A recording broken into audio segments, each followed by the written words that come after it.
small office that allowed him to keep in touch with New York. Strong was still convalescing in Colorado when the United States entered the war in April.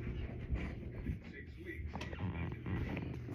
For the next 18 months, he threw himself into the task of raising the money to pay for the war. Every other objective of the Fed was now subordinated to this goal. The United States spent in total some $30 billion on the war, a little over $20 billion on its own actual expenditures, and another $10 billion in the form of loans to keep other countries going.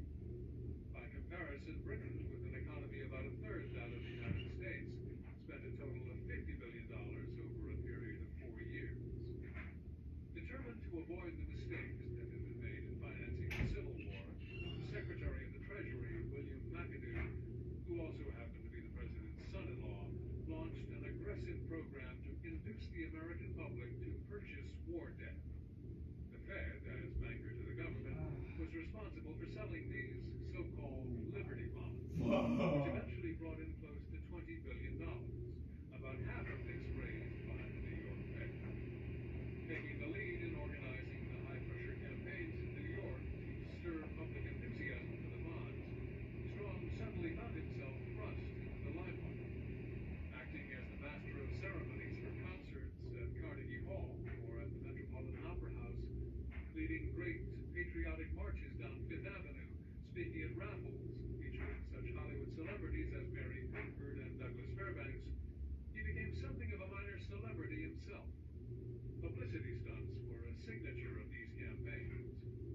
On one occasion, Strong and the other organizers had trenches dug in the sheep meadow in Central Park, much to the outrage of conservationists, to show how soldiers were living on the Western Front. Kicking off another campaign, they arranged for every air raid siren, police alarm, tugboat whistle, fire engine bell, and ship foghorn across the city to be turned on for 5 minutes. By the time the war drew to a close, the Fed was a transformed institution. While it was not completely immune from the pressures of war finance, unlike so many European central banks, it had persisted purchasing government bonds directly and only indirectly helped to fuel the expansion in money supply. It had therefore secured some credibility. More important, the war had irrevocably changed the economic and financial position of the United States in relation to the rest of the world. The Fed, which barely existed in 1914, now sat on the largest reservoir of gold bullion in the world, making it potentially the dominant player if and when the international gold standard was restored.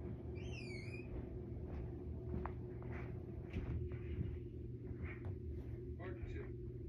After the Deluge, 1919 to 1923. Chapter 7. Demented Inspiration. German Reparation. Lenin was certainly right. No subtler, no surer means of overturning the existing basis of society than to divorce. I was gonna ask if you were ready.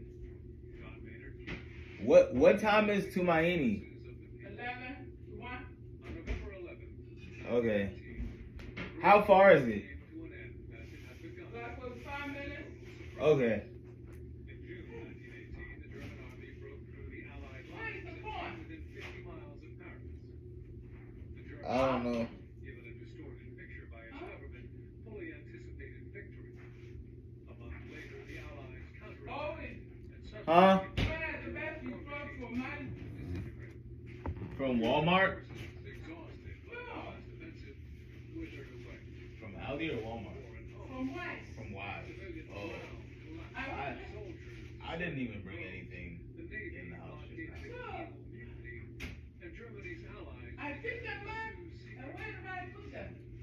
They're in the car. The military, desperate to salvage what it could, turned over power to the civilians. Okay, tell that your call your On feet. November, the Kaiser was forced into exile by his generals, boarding a train for Holland.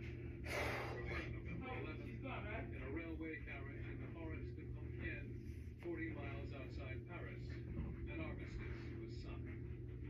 Across Europe, some 1 million men lay dead, including 2 million Germans, 1.4 million Frenchmen, and 900,000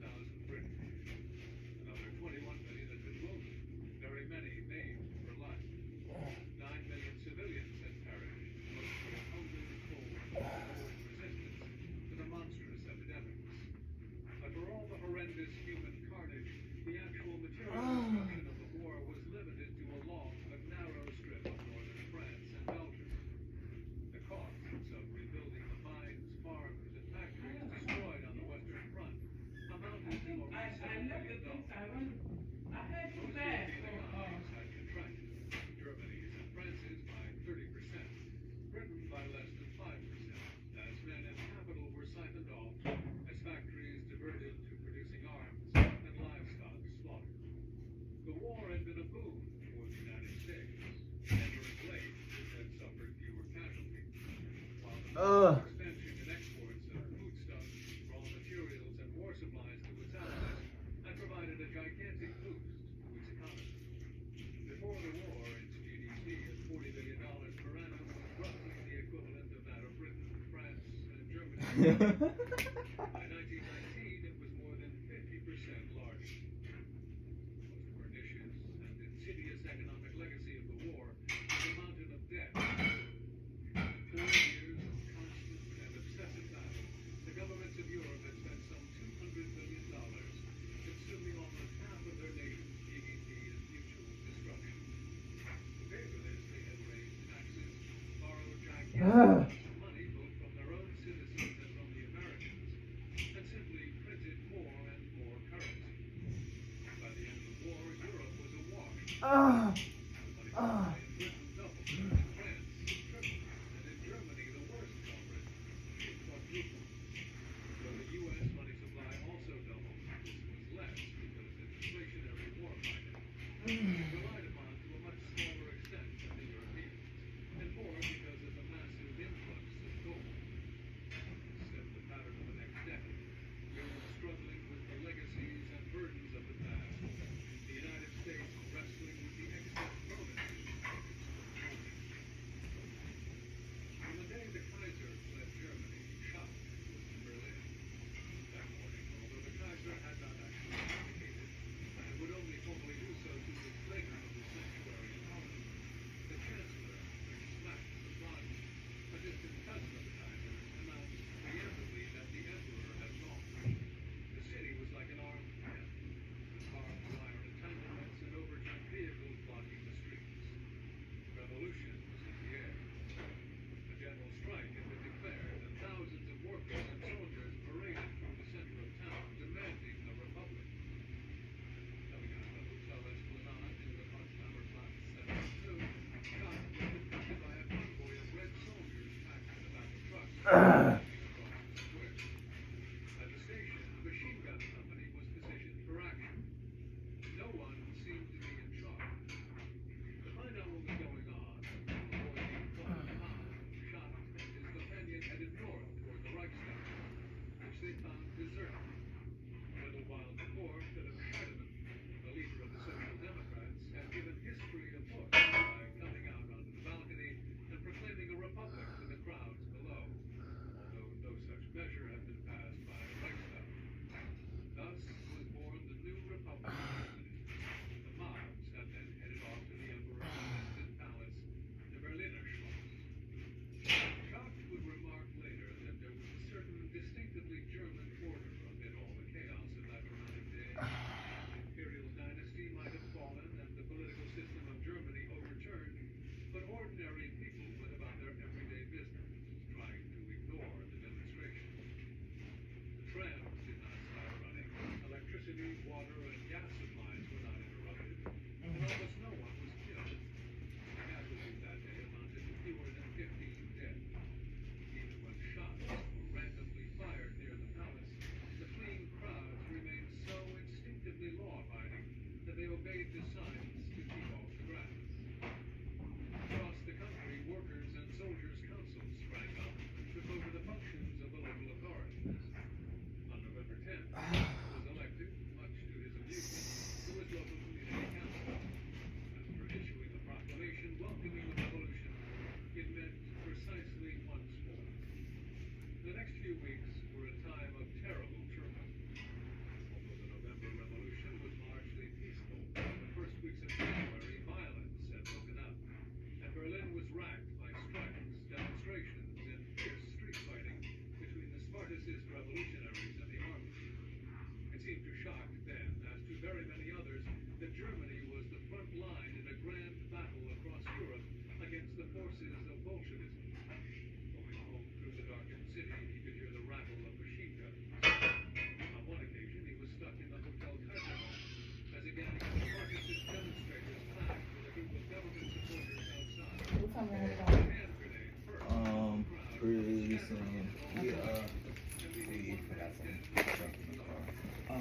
thought all that stuff was going to the thing.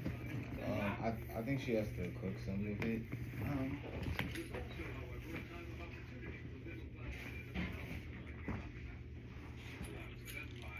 Is that you, anything in the car? Within 48 hours of the Kaiser's flight, 25 Just dynasties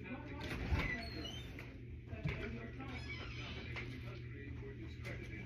Their power swept away.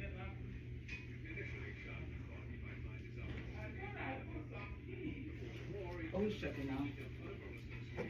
So I think that you, A nationalist, you told me, though not because I very, need to dress up, which had enthusiastically What am I supported doing? Kaiser's expansion. finish mixing these up, I need to get, He even declined an offer from the party to Okay. stand for election to the Reichstag. Knowing that power in the Kaiserreich was reserved for the nobility, especially the Prussian nobility, and that a man of his background was not aspired to political office of any kind. The new president himself and the new chancellor, a former journalist, it seemed that the old caste system had now disintegrated. On November 10th, the Republic of Day Shah was invited to a meeting and asked him to found a new party, the Deutsche Demokratische Partei, DDP, which would oppose alike the socialism on the left and the nationalism on the right. The DDP would briefly do very well, becoming a party of academics, journalists, and businessmen, many of them Jewish, and attracting such luminaries as Max Weber and Albert Einstein. In 1990, the election it vaulted into third place on the Reichstag after the socialists, Catholic centrists. But Shah, being in flirtation with democratic politics, was not destined to be very successful. Financial and business connections he created under raising funds for the DDP and helped write party programs, but lacking the common factor of voters and proud and forged the necessary personal alliances, he was never able to persuade the constituency to select him as a candidate. He was also viewed with some suspicion in politics. Oh, you got. I mean, that's what I meant.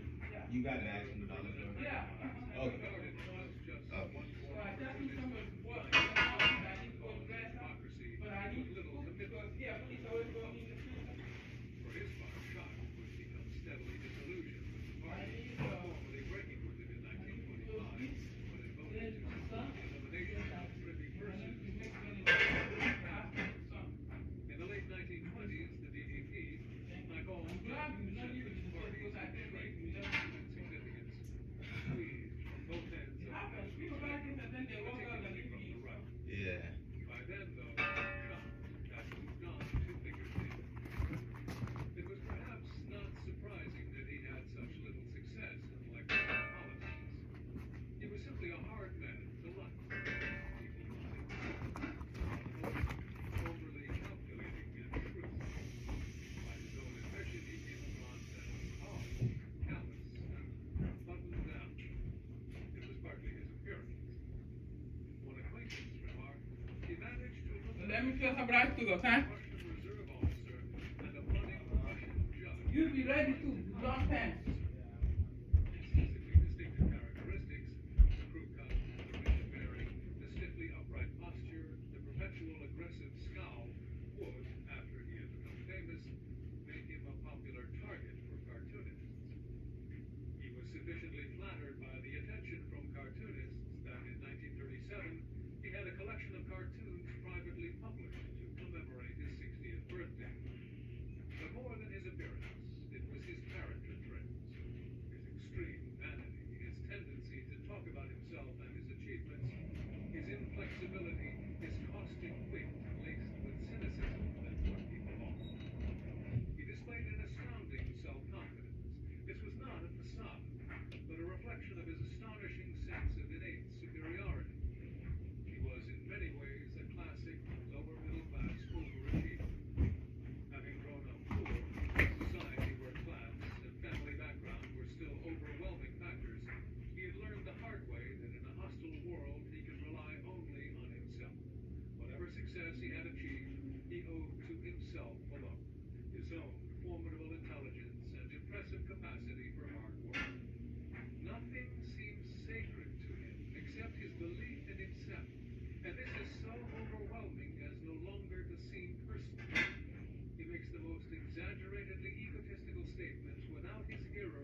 must take responsibility for the choices he has No one made. could dispute his self-discipline, There are energy, certain and things unrelenting that drive. he must The do, problem of German reparations, that is, how things much that it he cost the war the must victors, say. particularly Britain and France, could demand from Germany, was to haunt the financial landscape of Europe for the next 20 years.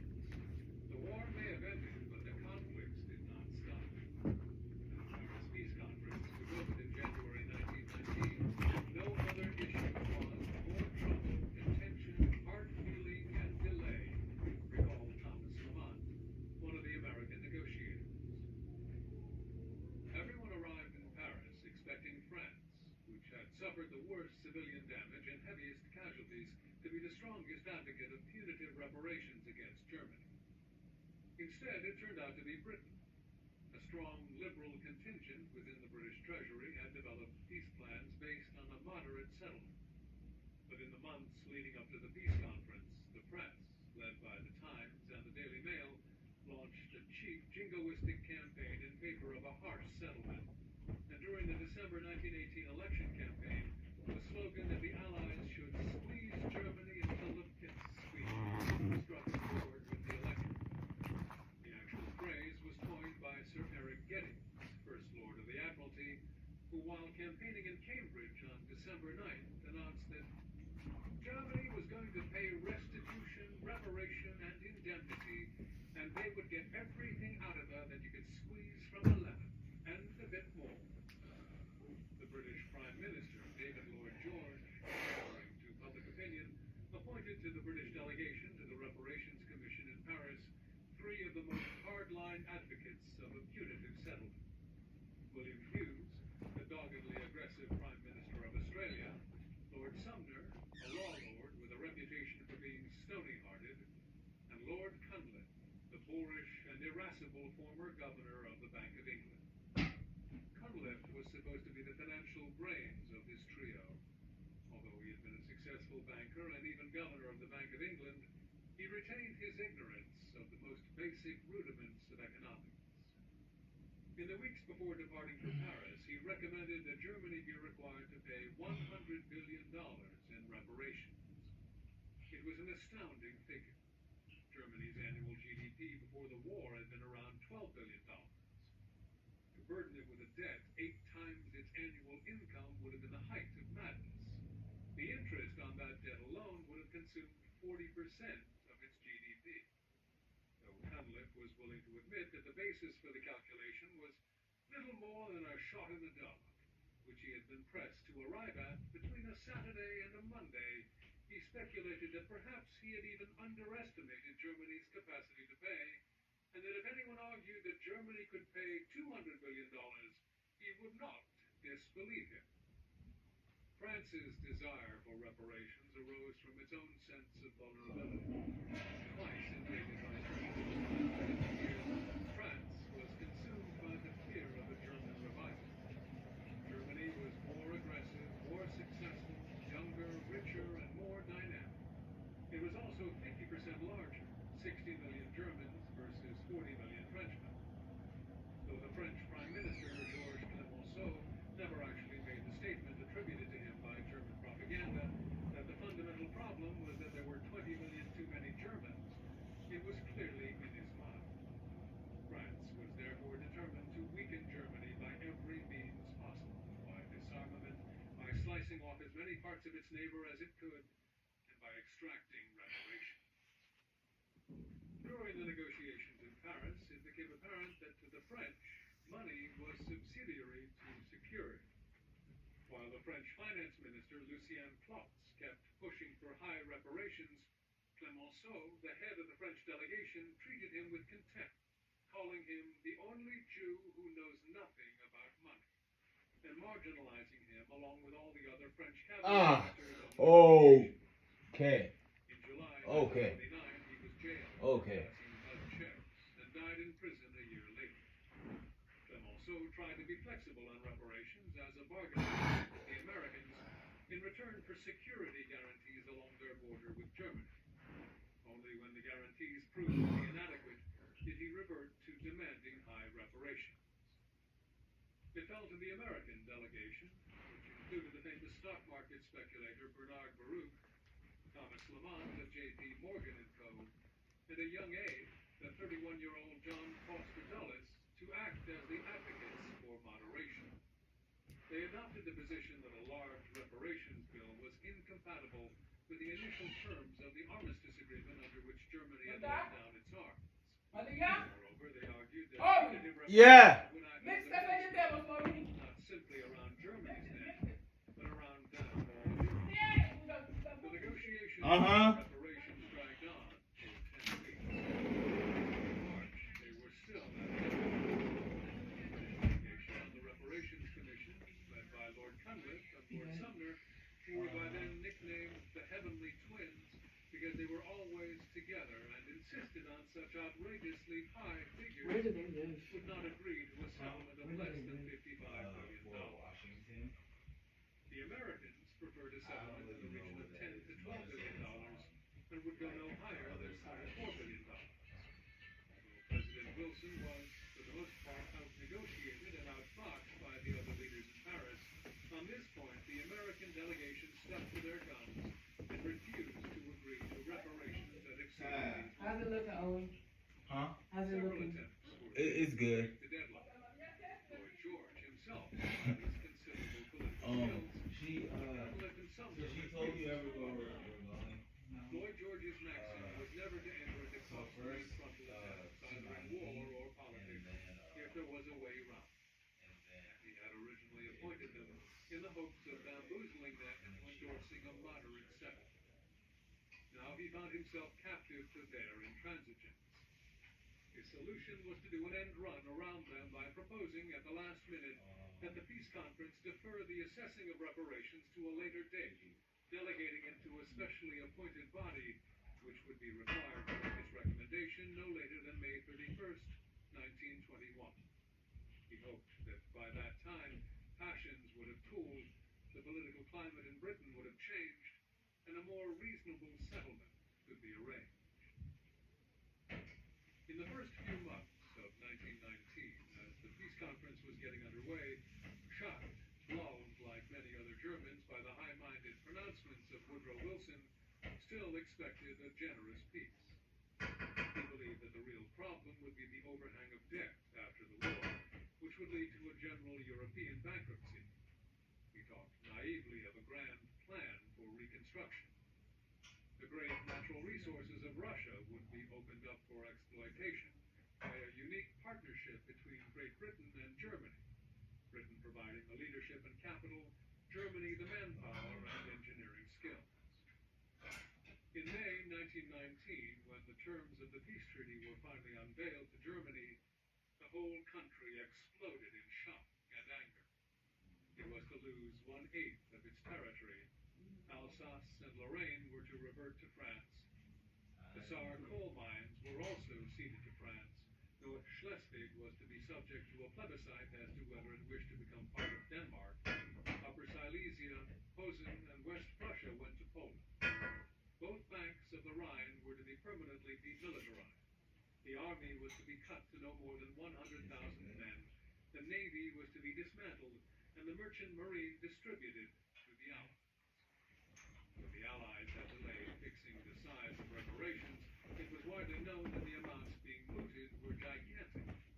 In the interim, Germany was required to pay an initial $5 billion before May 1st, 1921. A new reparations commission, to be based in Paris, was created specifically to determine Germany's liability and to supervise its collection. The worst humiliation was Article 231, the Article of Shame, which branded Germany as solely responsible for the war. The reaction within Germany to the peace treaty reached a pitch of hysteria. All forms of public entertainment were suspended for a week as a sign of protest. Flags across the country were lowered to half-mast. The Chancellor, Philip Scheidemann, characterized the terms as unbearable, unrealizable, and unacceptable, and proclaimed that it would make the Germans slaves and helots, doing forced labor behind barbed wire and prison bars. The Germans were given a deadline of 5 days to agree to the terms or face resumption of hostilities. Scheidemann resigned rather than put his signature on the document, of which he said, "What hand will not wither which placed this chain upon itself and upon us?" On the day that Germany accepted the terms, its Protestant churches declared a day of national mourning. Behind all the divisions that were to rack Germany for the next few years, the one single factor that united every class and every political party, Democrats and Royalists, Liberals and Socialists, Catholics and Protestants, Northerners and Southerners, Prussians, Bavarians, Saxons, and Hessians, was the injustice of the peace treaty, or as it was called, the Diktat. And of all the various penalties heaped on Germany by the treaty, disarmament, dismemberment, occupation, and reparations, it was reparations, the single most consuming obsession of German foreign policy. Germany had meekly agreed to reduce its military machine to a shadow of its former power, thus leaving it impotent to do anything about the loss of territory or of its colonies. Only on reparations did Germany seem able to fight back. It discovered what every large debtor at some point discovers, that when one owes a large amount of money, threatening to default can give one the upper hand. Schacht's first introduction to the issue of reparations came in the fall of 1919. He was asked to join a group of industrialists and businessmen sent to The Hague to negotiate with the Allied Commission on the delivery of goods in kind as part of the interim settlement. The German delegation was subjected to a litany of petty humiliations. They were forced to stay at the worst hotel, given bad food, their movements restricted, and they were openly followed. Finally, during the negotiations themselves, they were not even provided with chairs, but were required to stand. When Schacht complained, he was told, "You seem to forget that your country lost the war." It was Schacht's first encounter with what he was to call the medieval arrogance of the victor. Ironically, it was not a German, but an Englishman who launched the most devastating attack on reparations. In November 1919, John Maynard Keynes, the young king of John, published The Economic Consequences of the Peace. In his book, he argued that in order for Germany to earn the money to pay the Allies, it would have to sell more goods than it bought, and its trade partners would have to be willing to absorb this large influx of goods, with potentially crippling consequences for their own industries. It was therefore in the Allies' own self-interest to moderate their demands. As he put it, if Germany is to be helped, she must not, first of all, be ruined. He concluded that the most Germany could afford to pay without causing a massive disruption of world trade was around $6 billion.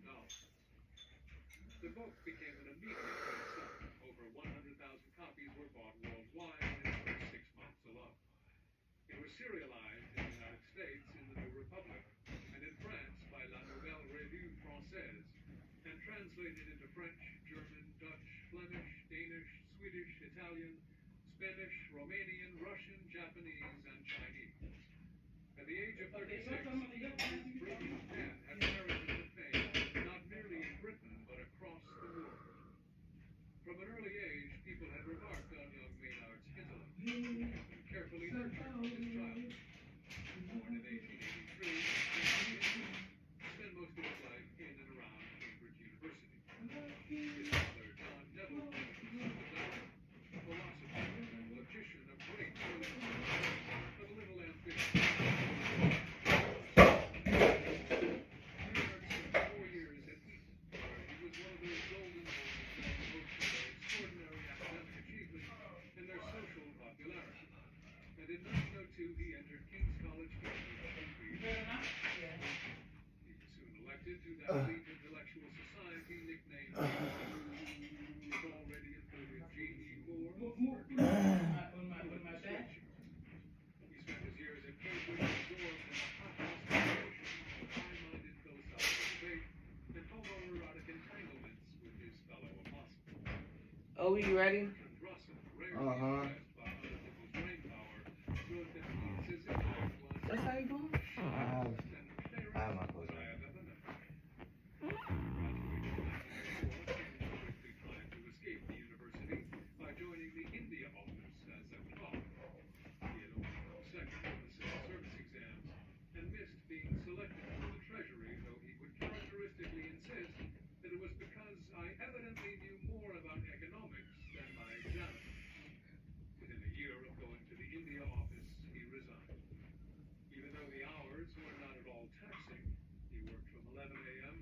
p.m. on weekdays, 11 a.m. to 1 p.m. on Saturdays, and had 8 weeks vacation a year plus Derby Day.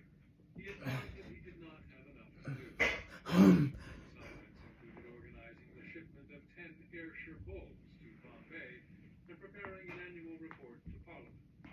The moral and material progress of India. Amused by the Victorian pomposity of the whole exercise, he joked to Mrs. Strachey that he planned to include an illustrated appendix on sodomy. Bored with the work and finding it difficult to restrain his natural irreverence toward authority, he returned to Cambridge. While he almost immediately gained a lectureship in economics at the university, his first love had always been philosophy. In 1909, he began to write a book. Yes.